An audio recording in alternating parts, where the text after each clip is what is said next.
The fluorescent lights of Atlanta General Hospital cast harsh shadows across Zara Williams' exhausted face as she finally peeled off her scrubs at 2 in the morning.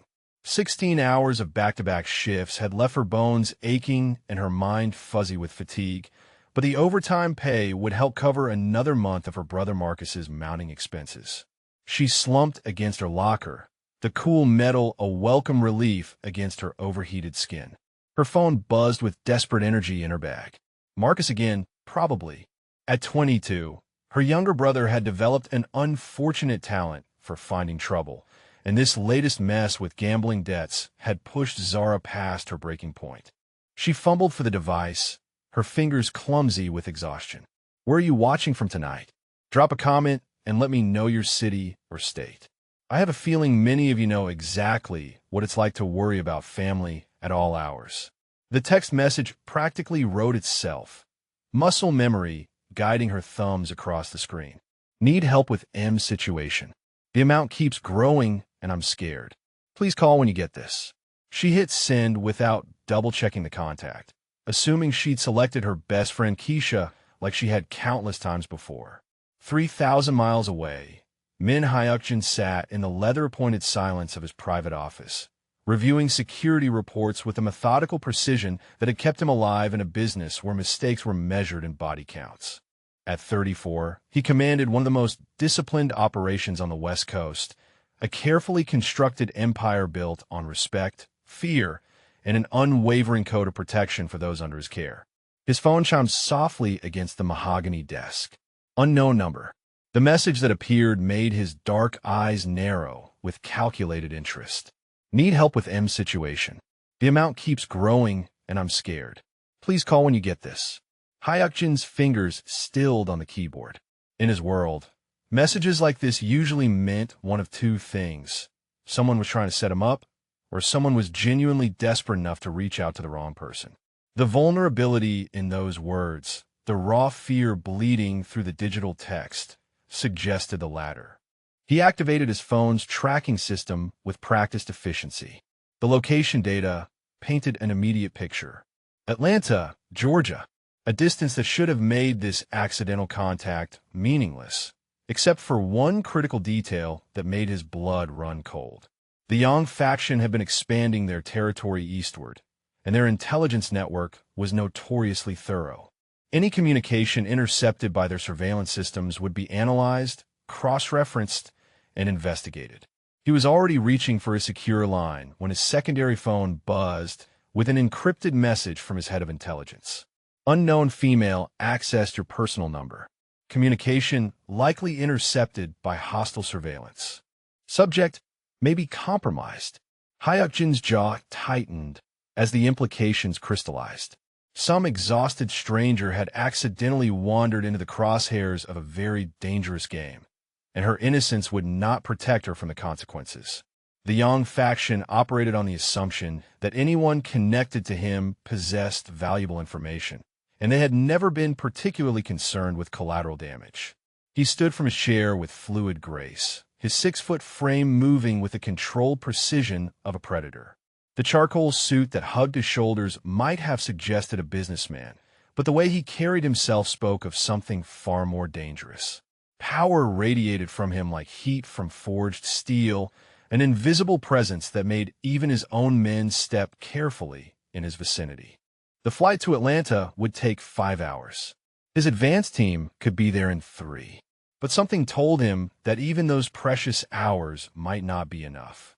The woman who had sent that desperate message was already in danger, whether she realized it or not, and the clock was ticking with relentless precision. As his driver navigated the empty streets toward the private airfield, Hyukjin found himself studying the message again. The raw honesty in those few words had triggered something unexpected in him, a protective instinct that went beyond calculated business decisions. Someone had reached out into the darkness for help, and fate had delivered that plea directly to one of the few men in the world with the power to answer it. The question was whether he could reach her before his enemies did. Zara stumbled through her apartment door, too exhausted to notice the way the shadows seemed deeper tonight, or how the usual street sounds had taken on a hushed, watchful quality. She collapsed onto her second-hand couch, phone still clutched in her hand, waiting for Keisha to call back with the reassurance and practical advice that always made even the worst situations feel manageable. She had no idea that across the country, a man she had never met was already moving heaven and earth to keep her alive. And she certainly couldn't have imagined that within hours, her quiet life as a dedicated nurse would collide with a world where loyalty was bought in blood and protection came at a price she wasn't sure she was prepared to pay. The knock at her door came at 4:30 in the morning, soft but insistent, cutting through the thin veil of sleep Zara had finally managed to achieve. She jerked upright on her couch, heart hammering against her ribs as reality crashed back into focus. No one visited at this hour unless something was desperately wrong, and given Marcus's latest troubles, her imagination immediately conjured the worst possibilities. She approached the door with cautious steps, peering through the peephole to see a figure that made her breath catch in her throat. The man standing in her hallway looked like he had stepped from the pages of a magazine, if magazines featured subjects who radiated danger like expensive cologne. His dark hair was styled with precision, his jawline sharp enough to cut glass, and his charcoal suit fit his tall frame with a perfection that spoke of serious money. But it was his eyes that made her step back from the door, dark and assessing in a way that suggested he saw everything and forgot nothing. "Miss Williams," he said, his voice carrying a slight accent that made her name sound like music, "I need you to open the door. We don't have much time." "How do you know my name?" she called back, her voice steadier than she felt. Her hand hovered near her phone, though she wasn't sure who she would call. The police seemed inadequate when faced with whatever this man represented. "You sent a message to my number last night," he replied with calm patience, "about your brother Marcus and his gambling debts. Unfortunately, that message was intercepted by people who mean you harm. I'm here to help, but we need to move quickly." The words hit her like ice water. She had sent that text to Keisha, hadn't she? But even as she tried to remember, doubt crept in. Her exhaustion, the fumbling with her phone, the muscle memory that might have betrayed her. "I don't understand," she said, though part of her was beginning to. "The Yang faction operates an extensive surveillance network," he explained, his tone taking on the quality of a professor delivering a lecture on a particularly dangerous subject. "They monitor communications to and from numbers associated with people like me. Your accidental contact put you on their radar, and they will assume you possess information about my operations. They are not known for their gentle interrogation methods." Zara's legs felt suddenly unsteady. This couldn't be happening. She was a nurse, for crying out loud. She saved lives and went home to microwave dinners and Netflix. She didn't get caught up in whatever this man was talking about. "This is insane," she whispered. "I know how it sounds," he said, and something in his voice had softened fractionally. "But I need you to look out your window. Third floor of the building across the street. Fourth window from the left." Against her better judgment, Zara moved to her living room window and peered through the blinds. At first she saw nothing, just the usual view of the apartment complex across the narrow street. Then movement caught her eye, a shadow shifting behind glass, and the unmistakable glint of something metallic catching the streetlight. "They've been watching you for 2 hours," the man said from behind her door, his voice carrying the weight of certainty. "My name is Min Hyukjin, and I run an organization that your brother's creditors apparently try to contact through that wrong number. The people watching you believe you're connected to me now, which makes you a target. I can protect you, but only if you let me." Zara's mind raced through her options, each one leading to the same terrifying conclusion. She could call the police, but what would she tell them? That a stranger was claiming she was being watched by people she'd never heard of because of a text message she couldn't remember sending? She could run, but where would she go with no money and no plan? Where she could trust the dangerous man at her door, the one who had somehow crossed the country in a matter of hours to warn her about threats she couldn't see coming. "What exactly are you offering?" she asked, her voice barely above a whisper. "Safe passage to a secure location where you can stay until the threat is eliminated," he replied immediately. "You would be under my protection, with access to everything you need. The arrangement would be temporary, lasting only as long as necessary to ensure your safety. And what would you want in return? Your cooperation with security protocols, he said simply. No contact with the outside world that isn't monitored and approved. No leaving the premises without an escort. Complete honesty about anything that might affect your safety or mine. The terms sounded like a prison sentence delivered in a velvet voice. But as she looked again at the window across the street, seeing movement that definitely wasn't her imagination, the alternative seemed infinitely worse. Do I have a choice? There is always a choice, Miss Williams. But some choices have consequences that are difficult to live with. The gentle threat in those words made her decision for her. She unlocked the door with trembling fingers, pulling it open to reveal Min Hyukjin in full devastating detail. He was taller than she had expected, his presence filling her small entryway like controlled thunder. His dark eyes swept over her with clinical assessment before meeting her gaze with something that might have been approval. Pack quickly, he instructed, stepping into her apartment with fluid grace. One suitcase, essentials only. We leave in 10 minutes.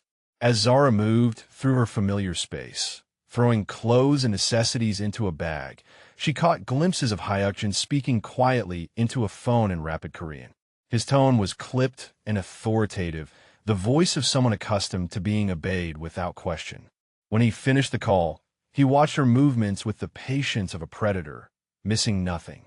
The car waiting downstairs was exactly what she had expected, black and expensive with windows tinted dark enough to hide secrets. The driver nodded respectfully to Hyukjin but didn't speak, and Zara found herself wondering how many people live their entire lives in service to this quiet, dangerous man. As they pulled away from her building, she saw another vehicle fall into formation behind them, part of a convoy she hadn't noticed forming. The reality of her situation hit her with fresh force. She was no longer Zara Williams, exhausted nurse with family troubles. She was now under the protection of a man whose very existence attracted the kind of danger most people only saw in movies. "Where are we going?" she asked, watching the familiar streets of her neighborhood disappear into darkness. "Somewhere safe," Hyukjin replied, his voice carrying the weight of absolute certainty. "Somewhere you can rest while I handle this situation." The way he said "handle" suggested a finality that made her stomach clench. But as she looked at his profile in the passing streetlights, noting the controlled stillness that seemed to be his natural state, she found herself believing that if anyone could protect her from invisible threats, it would be this man who had appeared in her life like some dark angel of protection. She just wasn't sure what the cost of that protection would be. The compound that served as Hyukjin's stronghold was nothing like the fortress Zara had imagined during the silent drive through the pre-dawn darkness. Instead of concrete walls and barbed wire, she found herself walking through spaces that whispered of understated luxury and impeccable taste. Hardwood floors gleamed under carefully positioned lighting, and the scent of leather and sandalwood hung in the air like an expensive signature. "Your room is on the second floor," Hyukjin said, leading her up a staircase that curved with architectural grace. "The windows are bulletproof glass, and there are security personnel stationed at all entry points. You'll find everything you need has been provided." Zara paused at the threshold of what was clearly a guest suite, taking in the king-size bed with its crisp white linens and the sitting area that looked like it belonged in a five-star hotel. "This is temporary," she reminded herself, though the comfort level suggested a gilded cage rather than protective custody. "Rest," he instructed, his dark eyes studying her face with that unsettling intensity she was beginning to recognize. "Someone will bring breakfast in a few hours, and we can discuss the details of your stay then." But as she moved toward the bed, the sharp crack of gunfire from somewhere in the compound made them both freeze. Hyukjin's hand moved to his jacket with practiced speed, his entire demeanor shifting from controlled hospitality to lethal readiness in the space of a heartbeat. "Stay here," he commanded, his voice cutting through the sudden tension like a blade. "Lock the door and don't open it for anyone except me."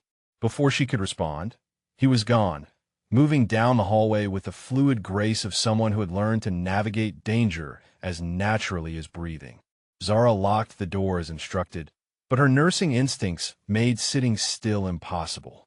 More shots rang out, followed by shouting in what sounded like Korean, and then an ominous silence that made her stomach clench with worry.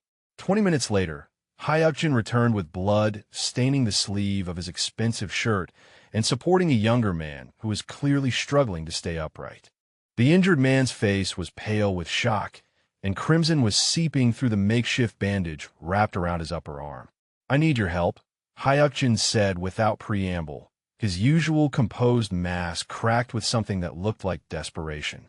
"Jinwoo took a bullet meant for me, and my usual medical contact is unavailable." Zara didn't hesitate. She had seen too many gunshot wounds in the emergency room to be squeamish about blood, and her professional training kicked in automatically. "Get him onto the bed," she instructed, moving to examine the wound with steady hands. "I need clean towels, antiseptic, and a sewing kit if you have one." As she worked to assess the damage, cutting away fabric and cleaning the wound with efficient precision, she was acutely aware of Hyukjin watching her every movement. His scrutiny felt different now, less like surveillance and more like genuine curiosity about her capabilities. "The bullet went clean through," she reported, her voice taking on the calm authority she used in medical emergencies. "No major arteries hit, but he needs antibiotics and proper rest. I can stitch this up, but he should really be in a hospital." "That's not possible," Hyukjin replied quietly. "Can you handle it?" Zara met his eyes across the injured man's form, seeing something in his expression that looked almost like vulnerability. Trust, she realized. He was asking her to trust him with her safety, but he was also trusting her with the life of someone who clearly meant something to him. "I can handle it," she said simply, and began the careful work of cleaning and suturing the wound while Jinwoo gritted his teeth and tried not to move. An hour later, with Jinwoo sleeping peacefully under the influence of pain medication Hyukjin had produced from some medical cache, Zara found herself alone with her enigmatic protector in the sitting area of her suite. The adrenaline was fading, leaving behind a strange intimacy in the quiet space. "Thank you," Hyukjin said, his voice softer than she had heard it before. "Jinwoo has been with me since we were children. Losing him would have been difficult." There was something in the way he said "children" that made Zara look at him more carefully. Beneath the expensive suit and controlled exterior, she caught a glimpse of the boy he must have been, learning to survive in a world that demanded hardness as the price of protection. "You care about him," she observed, settling into the chair across from where he sat with his usual perfect posture. "He is family," Hyukjin replied, then paused as if surprised by his own honesty. "In my world, family is not always defined by blood." The conversation that followed unfolded with surprising naturalness, two people discovering that beneath their vastly different exteriors lay a shared understanding of responsibility and sacrifice. Zara told him about becoming Marcus's guardian when their parents died, about working double shifts to keep him in school and out of trouble. Hyukjin spoke carefully about building an organization based on loyalty rather than fear, about the isolation that came with being responsible for so many lives. "Your brother's debt," he said eventually, his tone becoming businesslike again. "I've looked into the situation. The people he owes money to are small-time operators, more interested in making examples than collecting payment. I can resolve this permanently." Zara felt her chest tighten with a mixture of relief and wariness. What does permanently mean? It means Marcus will never have to worry about them again, and neither will you. They will understand that he is under my protection now. And what would I owe you for that kind of protection? Hyukjin's dark eyes met hers with startling directness. "Nothing," he said quietly, considered a gesture of good faith. The simple generosity of the offer, delivered without fanfare or expectation, did something unexpected to the wall she had been trying to maintain around her heart. This dangerous man who commanded loyalty through fear was solving her family's problems without being asked, simply because he could. When he left her to rest, Zara found herself staring out the bulletproof windows at gardens that managed to be beautiful despite their fortress setting. She was beginning to understand that Min Hyukjin was a man of layers, someone who had learned to wear danger like armor while protecting something softer underneath. The realization should have been comforting, but instead it terrified her in ways that had nothing to do with physical safety. Later, when dinner arrived on fine china, carried by staff who treated her with respectful deference, she found herself wondering what it said about her that she was already beginning to feel at home in a world built on controlled violence and absolute loyalty. The food was excellent, the conversation with Hyukjin unexpectedly engaging, and the way he listened to her opinions with genuine interest made her feel valued in a way that had nothing to do with his need for her medical skills. As the evening deepened and she caught glimpses of the man behind the reputation, Zara realized that the most dangerous thing about her situation wasn't the external threats or the gilded captivity. It was the growing suspicion that Min Hyukjin might be exactly the kind of man she could fall in love with if she let herself forget all the reasons that would be impossible. The thought should have sent her running for the nearest exit. Instead, it made her want to understand what had shaped him into someone who could be both terrifying and tender, someone who protected with the same intensity that others used to destroy. She was walking into dangerous territory, and for the first time since this nightmare began, it wasn't the Yang faction she was worried about. The explosion that shattered the pre-dawn quiet came without warning, a thunderous crack that rattled the bulletproof windows and sent Zara tumbling from her bed onto the hardwood floor. Emergency lighting activated automatically, bathing everything in harsh red that made the elegant room look like a scene from her worst nightmares. Her door burst open before she could reach for her robe, and Hyukjin appeared in the doorway, like an avenging angel dressed in tactical gear. His usual business attire had been replaced by black clothing that emphasized the lethal efficiency of his movements, and the weapon in his hand looked disturbingly natural there. "Stay close to me," he commanded, pulling her against his side with one arm, while keeping his gun trained on the hallway. They hit the east perimeter. "We need to move to the safe room now." But instead of moving toward whatever safe room he had in mind, the sound of shouting from below made them both freeze. Multiple voices, some speaking Korean, others English, all carrying the desperate edge of people in serious trouble.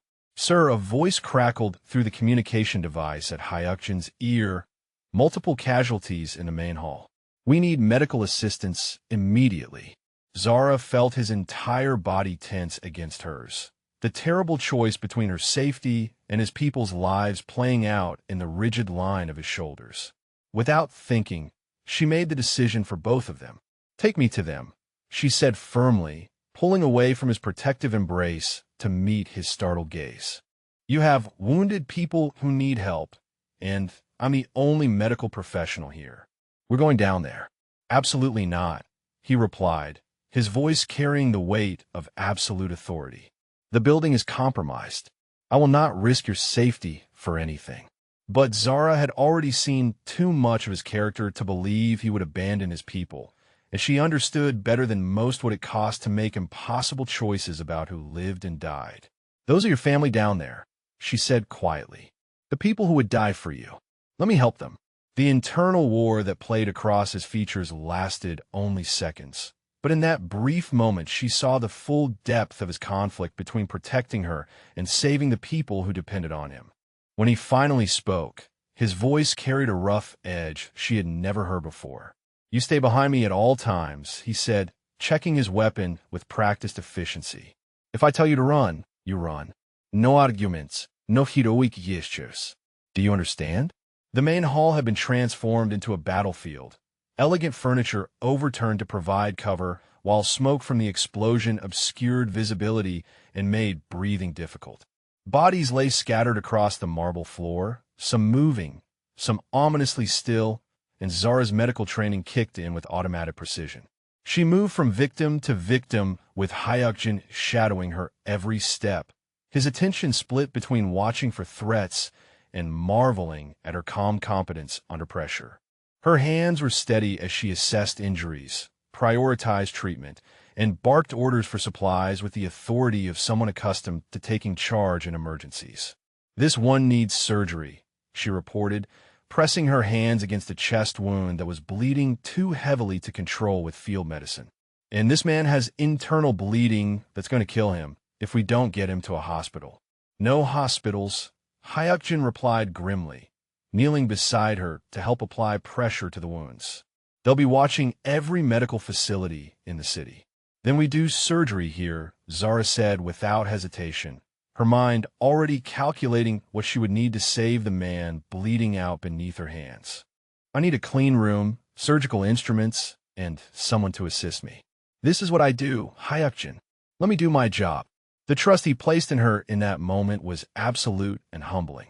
While his security team worked to secure the perimeter and assess the damage, Hyukjin helped her establish a makeshift operating theater in his private study, clearing the massive desk to serve as a surgical table while she scrubbed in at the adjacent bathroom sink. For the next 3 hours, Zara worked with the focused intensity that had earned her reputation as one of Atlanta General's most capable trauma nurses. Hyukjin assisted her with steady hands and surprising medical knowledge, anticipating her needs and following her instructions without question. Together they fought for the life of a man whose loyalty had nearly cost him everything. When the surgery was finally complete and their patient stabilized, Zara found herself swaying with exhaustion and adrenaline crash. Hyukjin's arms came around her before she could fall, pulling her against his chest with a gentleness that contrasted sharply with the violence of the night. "You saved his life," he whispered against her hair, his voice rough with emotion she had never heard from him before. "Jungo has been with me for 8 years. He has a wife, 2 children. You gave them their father back." The intensity in his voice, the way his arms tightened around her, as if he couldn't bear to let her go, made something shift between them that had nothing to do with gratitude and everything to do with the recognition that they had crossed a line that couldn't be uncrossed. Zara looked up into his dark eyes and saw her own feelings reflected there. The attraction they had been dancing around finally acknowledged in the aftermath of shared crisis. When he cupped her face and hands, still stained with blood from their desperate surgery, the gesture carried the reverence of a man touching something precious and fragile. "You could have been killed tonight," he said quietly, his thumb tracing the line of her cheek with devastating tenderness. "When I heard that explosion, when I thought I might have lost you before I could tell you," the words hung between them, unfinished but perfectly clear.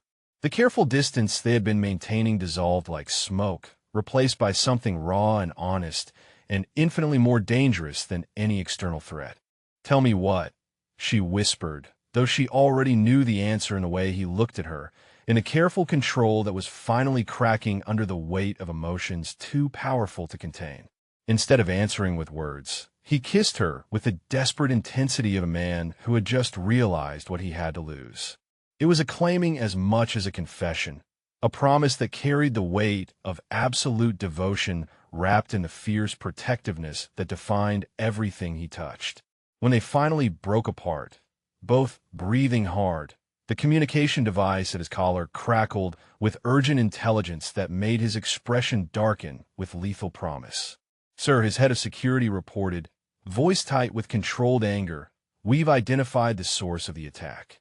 The Yang faction has been tracking Miss Williams since her arrival. They're planning to take her alive and use her as leverage against you." "Orders, sir." Hyukjin's arms tightened around Zara protectively, his entire demeanor shifting from tender lover to ruthless predator in the space of a heartbeat. The transformation should have frightened her, but instead she found herself drawing strength from his controlled fury, understanding that this dangerous man's devotion was now completely and irrevocably hers. "Eliminate the threat," he commanded, his voice carrying the cold finality of a death sentence. "All of it. I want them to understand what happens when they touch what belongs to me." As dawn broke over the compound, painting the sky in shades of gold and crimson, Zara realized that she was no longer a captive seeking escape. She was a woman who had found her match in the most dangerous man she had ever met, and the thought of leaving his protection was infinitely more terrifying than staying to face whatever came next. The Yang faction had made a critical error in targeting her. They had given Min Hyukjin a reason to stop simply defending and start hunting, and from the deadly promise in his dark eyes as he held her against his heart, Zara understood that this war was about to become very personal indeed.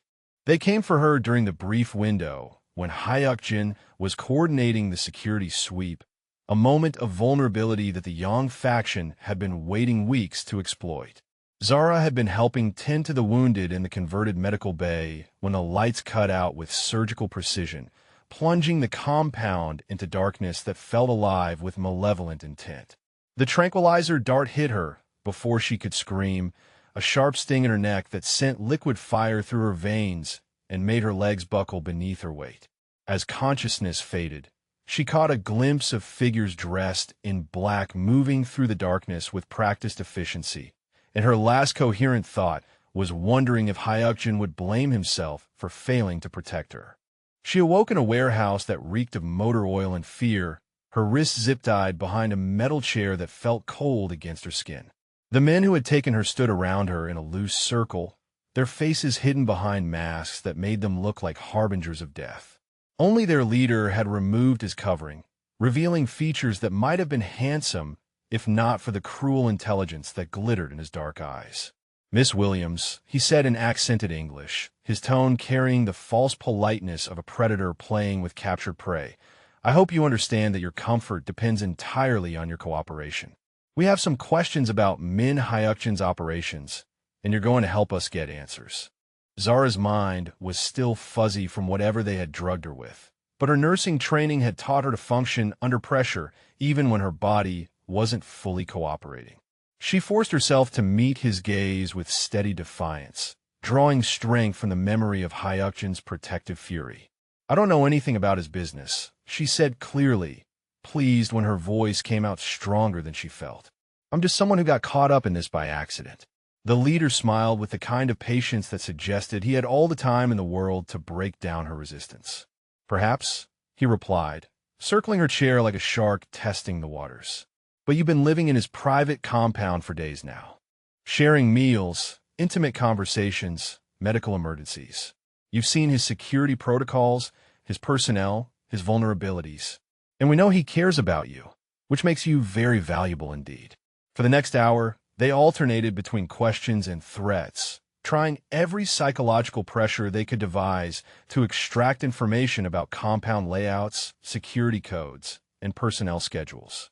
Zara endured it all with the stoic determination that had gotten her through medical school while working multiple jobs, refusing to give them anything that could be used to hurt the people who had become important to her. When traditional interrogation failed, the leader's patience finally cracked, revealing the violence that lurked beneath his civilized veneer. He backhanded her across the face with enough force to split her lip and send stars exploding across her vision, the taste of copper flooding her mouth. "You will tell us what we want to know," he snarled, his mask of politeness completely abandoned now. "One way or another, you will give us what we need to destroy him." But even as pain radiated through her skull and fear clawed at her composure, Zara found herself thinking not of her own survival, but of Jungo's wife and children, of Jinwa's loyalty, of the fierce protectiveness in Hyuk-jin's eyes when he held her. These people wanted to use her to destroy everything he had built, everyone he protected, and she would die before she let that happen.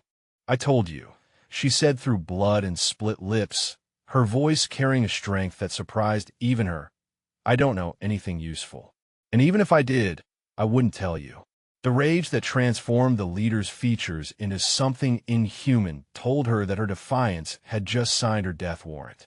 But before he could follow through on the violence promised in his expression, the warehouse lights exploded in showers of sparks, and the building erupted into chaos that felt like the wrath of heaven itself.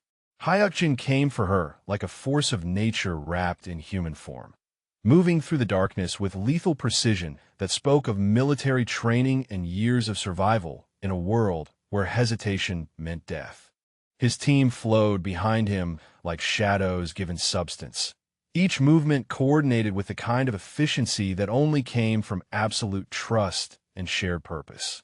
The gunfight that followed was brief and brutal, a symphony of controlled violence that demonstrated why Min Hyuk-jin's reputation inspired fear across 3 continents. He moved with fluid grace between cover points. Each shot carefully placed to neutralize threats while avoiding any possibility of hitting her in the crossfire. When the leader tried to use Zara as a human shield, pressing a gun to her temple with hands that shook with desperate fury, Hyukjin's response was swift and merciless. The single shot that dropped the man was placed with surgical precision, ending the threat without endangering her by so much as a fraction of an inch. In the aftermath, as his security team secured the warehouse and ensured no enemies remained to threaten them, Hyukjin holstered his weapon and approached her with hands that trembled slightly as they worked to free her from her restraints. The careful control that defined him had cracked completely, revealing raw emotion that made her heart ache with recognition. "Did they hurt you?" he asked, his voice rough with barely contained violence as he examined the bruises on her face with gentle fingers. The fury in his dark eyes promised retribution that would be swift and absolute for anyone who had dared to touch her. "I'm okay," she whispered, though they both knew it wasn't entirely true. The physical injuries would heal, but the memory of helplessness, of being used as a weapon against him, would take longer to fade. "But I didn't tell them anything, Hyukjin. I couldn't let them use me to hurt you or your people." The look he gave her then was filled with something deeper than gratitude, richer than relief, more profound than simple devotion. It was the look of a man who had just realized that the woman he loved was strong enough to protect what mattered to him, even when she couldn't protect herself. He lifted her from the chair with infinite care, cradling her against his chest as if she were made of the most precious and fragile materials. The way he held her spoke of possession and protection in equal measure, the fierce tenderness of someone who would burn the world to keep her safe. The ride back to the compound passed in a blur of secured vehicles and armed escorts. But Zara was only aware of the steady beat of Hyukjin's heart beneath her cheek and the way his arms tightened around her whenever she shifted.